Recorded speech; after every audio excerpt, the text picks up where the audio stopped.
Hai guys, bertemu lagi dengan channel Bicara Hukum. Jika pada video sebelumnya, kami telah membahas dalam playlist hukum pidana mengenai apakah Eliezer bisa bebas dari dugaan tindak pidana pembunuhan, maka kali ini masih dalam playlist hukum pidana. Kami akan membahas tentang ini perbedaan tindak pidana pembunuhan dengan pembunuhan berencana. Sebelumnya kami mengucapkan terima kasih kepada pemirsa yang menonton channel YouTube kami. Karena konten ini bersifat aturan hukum atau peraturan perundang-undang yang dihubungkan dengan peristiwa sehari-hari, sehingga diharapkan kepada setiap pemirsa agar menonton video ini sampai selesai, agar tidak keliru dalam memahaminya. Kami akan menjelaskannya secara lengkap dengan dasar hukum yang jelas dan mudah dipahami. Baiklah, langsung saja. Adapun kata pembunuhan berasal dari kata bunuh, yang mendapatkan awalan pem dan akhiran an, yang menjadi pembunuhan.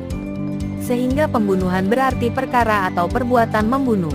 Kata bunuh berarti mematikan, menghilangkan nyawa. Membunuh artinya membuat supaya mati. Pembunuhan artinya orang atau alat yang membunuh. Perbuatan yang dikatakan pembunuh adalah perbuatan oleh siapa saja yang sengaja merampas nyawa orang lain. Pembunuh dalam kurung Belanda, doodslag, itu diancam dengan pidana penjara paling lama 15 tahun sebagaimana disebutkan dalam pasal 338 KUHP. Jika pembunuh itu telah direncanakan lebih dahulu, maka disebut pembunuhan berencana, yang diancam dengan pidana penjara selama waktu tertentu paling lama 20 tahun atau seumur hidup atau pidana mati sebagaimana dimaksud dalam pasal 340 KUHP. Perkara nyawa sering disinonim dengan jiwa.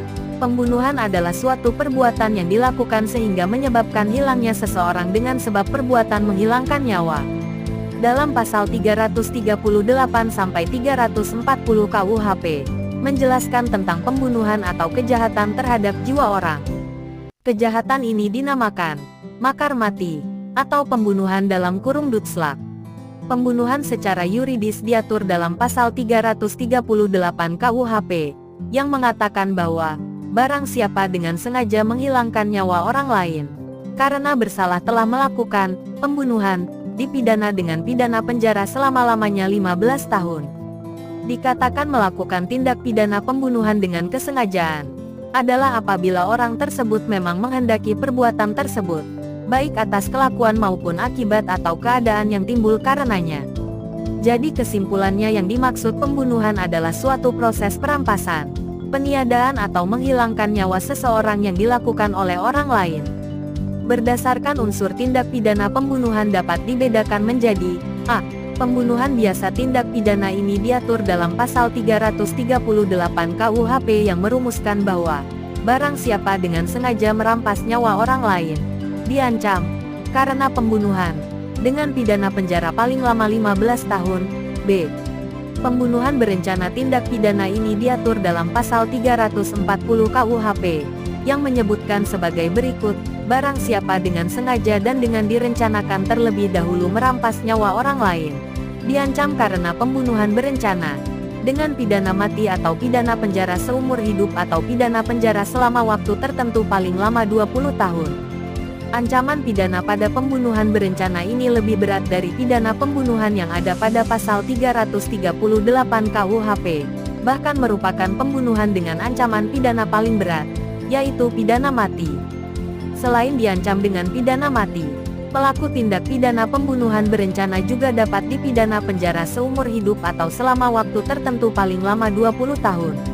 Jika kita melihat isi pasal 340 dan pasal 338 KUHP memiliki kesamaan, karena tindakan yang dimaksud tersebut mengakibatkan hilangnya nyawa orang lain.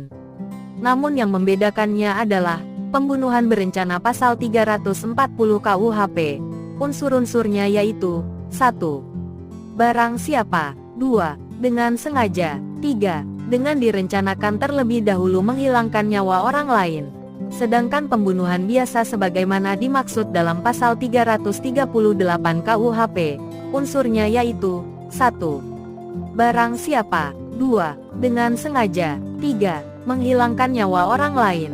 Dengan demikian terdapat unsur pembeda antara perbuatan pembunuhan berencana dengan pembunuhan biasa, yaitu pada unsur perbuatan tersebut sudah direncanakan terlebih dahulu. Adapun unsur berencana tidak dirumuskan pengertiannya dalam KUHP, sehingga pengertiannya diperoleh dari pendapat para ahli hukum pidana atau putusan hakim mengenai tindak pidana pembunuhan berencana dalam kurung jurisprudensi. Memori Van Tuliting merumuskan pengertian istilah direncanakan terlebih dahulu adalah penunjukan pendeskripsian adanya suatu saat tertentu untuk menimbang dengan tenang. MVT tersebut memberi syarat adanya rencana terlebih dahulu apabila terdapat suatu saat atau waktu tertentu. Adanya waktu tertentu itu digunakan oleh pelaku untuk mempertimbangkan perbuatannya dengan tenang. Pengertian berencana menurut MVT tersebut dipertegas oleh Ares Hogerat tertanggal 22 Maret tahun 1909 dengan pernyataannya, untuk dapat diterimanya suatu rencana terlebih dahulu perlu adanya suatu tenggang waktu pendek atau mana dilakukan pertimbangan dan pemikiran yang tenang. Pelaku harus dapat memperhitungkan makna dan akibat perbuatannya dalam suatu suasana kejiwaan yang memungkinkan untuk berpikir. Selanjutnya menurut Abidin dan Hamzah, berencana mensyaratkan antara timbulnya kesengajaan untuk membunuh orang lain dan pelaksanaan kesengajaan tersebut ada waktu bagi pembentuk delik untuk memikirkan dengan tenang. Misalnya bagaimana cara melakukan pembunuhan. Tidak jauh berbeda dengan pendapat Hamzah di atas, Susilo mendefinisikan pengertian berencana dengan menyatakan bahwa antara timbulnya maksud atau kehendak untuk membunuh dengan pelaksanaannya ada tempo, waktu, sehingga pelaku atau pembuat dapat berpikir dengan tenang. Misalnya dengan cara bagaimanakah pembunuhan itu akan dilakukan. Laden Merpaung mempertegas bahwa pembunuhan berencana membutuhkan syarat adanya pemikiran yang tenang dari pelaku meskipun dalam waktu yang singkat sebelum atau pada waktu akan melakukan perbuatannya dan pelaku menyadari apa yang dilakukannya. Kualitas adanya waktu tertentu dalam berencana menjadi perdebatan. Beberapa ahli hukum pidana merelatifkan kualitas lamanya waktu tersebut. Meskipun demikian, kualitas lamanya waktu dalam pembunuhan berencana bersifat terbatas, jangan juga terlalu sempit dan jangan pula terlalu lama. Susilo mensyaratkan waktu tertentu tidak boleh sempit dan tidak boleh terlalu lama. Terpenting dalam lamanya waktu tersebut pelaku dapat memikirkan dengan tenang perbuatannya. Demikian juga Tresna menyatakan tidak ada ketentuan berapa lamanya waktu harus berlaku di antara saat timbulnya maksud melakukan perbuatan dengan pelaksanaannya. Akan tetapi adanya waktu haruslah ada, sebagai wadah pelaku menggunakan pikirannya yang tenang guna merencanakan segala sesuatu. Menurut Cazawi, adanya waktu tertentu dalam pembunuhan berencana bersifat relatif, tidak bergantung singkatnya waktu atau lamanya waktu, bergantung pada keadaan yang konkret pada saat kejadian. Meskipun demikian, jarak waktu tidak terlalu sempit dan juga tidak terlalu lama. Jika lamanya waktu terlalu sempit menandakan pelaku tidak memiliki waktu yang cukup untuk berpikir dan mempertimbangkan kehendak perbuatannya. Sebaliknya, jika lamanya waktu tertentu terlalu lama akan menghilangkan hubungan antara kehendak sampai pada pelaksanaan kehendak. Sebagian ahli hukum pidana berpendapat lamanya waktu tertentu dalam berencana tidak bersifat signifikan. Sebagaimana pendapat Tirta Amijaya mengatakan jangka waktu panjang atau pendek antara keputusan dan pelaksanaannya bukan merupakan kriteria bagi perbuatan yang direncanakan terlebih dahulu. Artinya berencana hakikat proses berpikir terhadap perbuatan yang akan dilakukan. Berdasarkan pendapat para ahli hukum pidana di atas, dapat dirumuskan bahwa pengertian dan syarat berencana adalah 1. Adanya proses pertimbangan atau pemikiran yang dilakukan oleh pelaku terhadap perbuatan yang akan dilakukannya, sehingga dengan proses tersebut menghasilkan satu keputusan dengan tenang. 2. Konsekuensi dari adanya proses pertimbangan atau pemikiran yang dilakukan oleh pelaku membutuhkan adanya waktu tertentu, meskipun adanya waktu tertentu tersebut kualitasnya bersifat relatif, lama atau sempit. Unsur berencana dalam pasal 340 KUHP adalah unsur rencana dalam tindak pidana pembunuhan berencana. Oleh karena itu, rencana pembunuhan yang telah memenuhi syarat rencana, yakni adanya keputusan kehendak dengan tenang dan adanya waktu tertentu sebagaimana disebutkan di atas, harus memiliki hubungan yang erat dengan pembunuhan yang dilakukannya. Dengan demikian, dua syarat berencana di atas harus dilengkapi dengan syarat ketiga, yaitu pelaksanaan kehendak dalam kurung perbuatan dalam suasana tenang.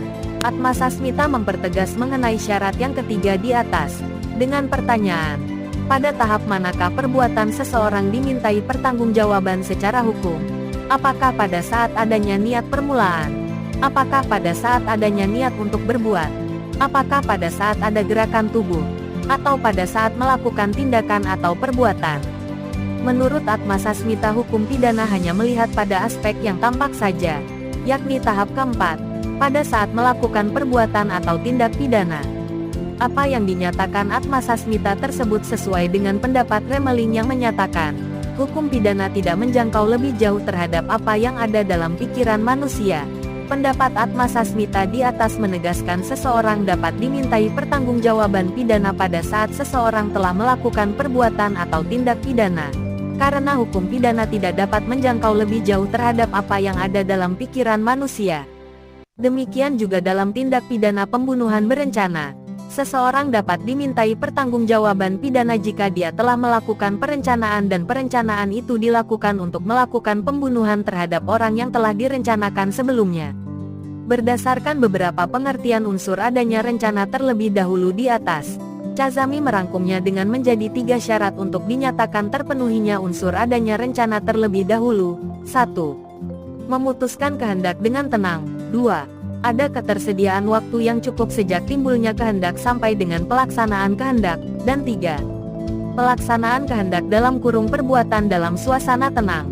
Memutuskan kehendak dengan tenang adalah pada saat memutus kehendak atau niat untuk melakukan pembunuhan dilakukan dengan keadaan batin dalam keadaan tenang.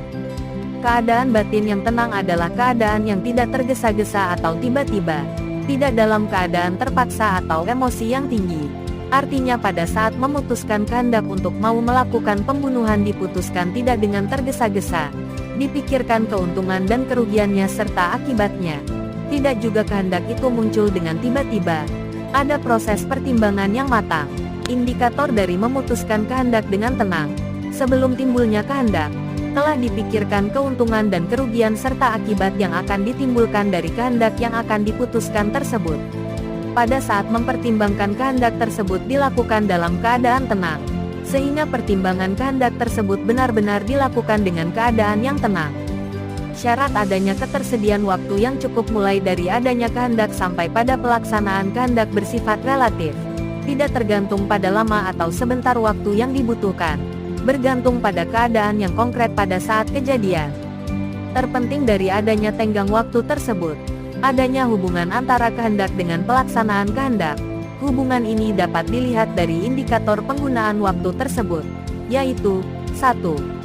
Pelaku memiliki kesempatan untuk membatalkan kehendak yang telah ada. 2. Jika kehendaknya telah bulat, pelaku memikirkan strategi atau cara atau juga rencana untuk melancarkan pelaksanaan kehendak itu.